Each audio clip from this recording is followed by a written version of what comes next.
know? When did you get here? I was just admiring all of this land.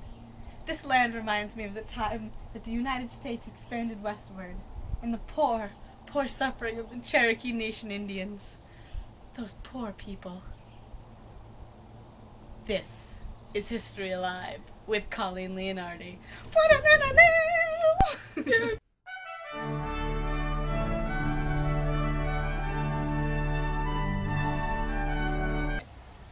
What were the Cherokee people like? Well, the Cherokee Nation had assimilated quite well to their white counterparts. They were very much so the same.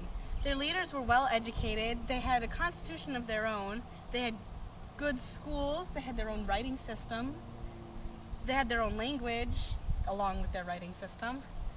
They even had their own newspapers. They adopted many of the skills from the white people to survive and have a civilized nation. They were not all that different. What was the beginning of Indian removal? It was probably the Cherokee Nation versus Georgia. You know, the Supreme Court case. It deprived the Cherokee Nation of their right of boundaries. So, in other words, the Supreme Court ruled that they were a dependent nation and not a independent nation. The Supreme Court did not have original jurisdiction to hear a case brought by the Cherokees because the Cherokees were not an actual state.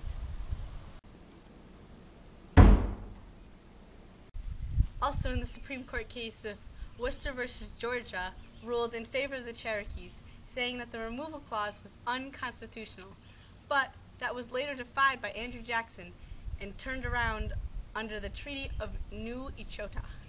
What was the Treaty of New Echota?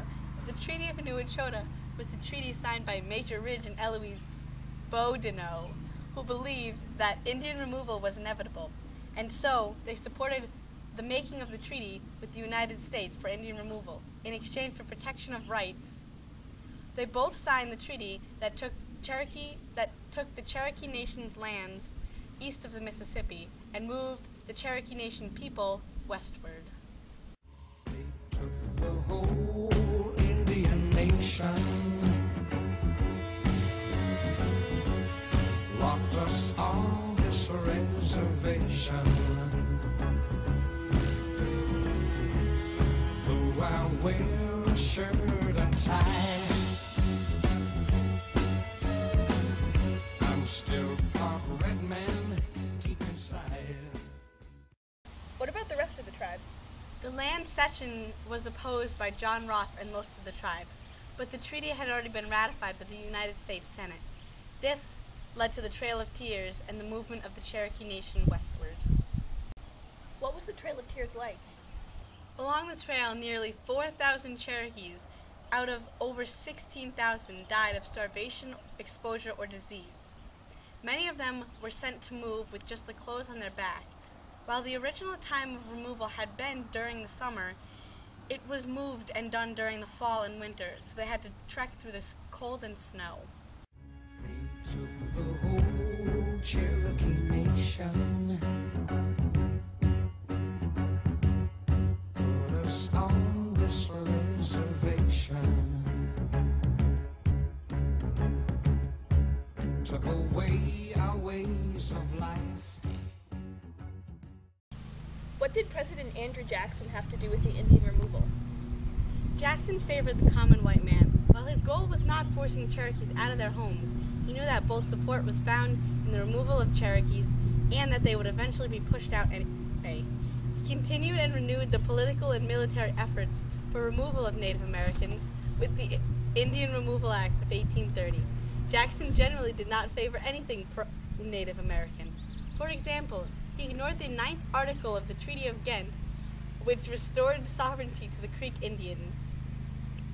How do you think the situation might have been different if handled by a different president? Well, I think it all depends on who the other president was. Jackson really only did what he believed the common white man wanted. He knew that the Cherokees would eventually be forced out of their lands anyway. I do think that it'd be different if the president wasn't so pro-westward expansion and pro-common white man. But the removal of the Native Americans would have been difficult for any president, I believe.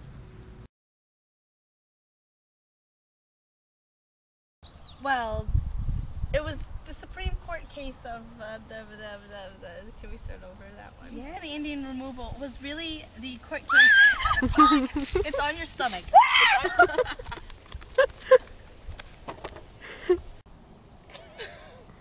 Why did you just wake up? Nation of their rights of boundaries of what? Saying that the removal clause was unconstitutional. Eloise Bandino. But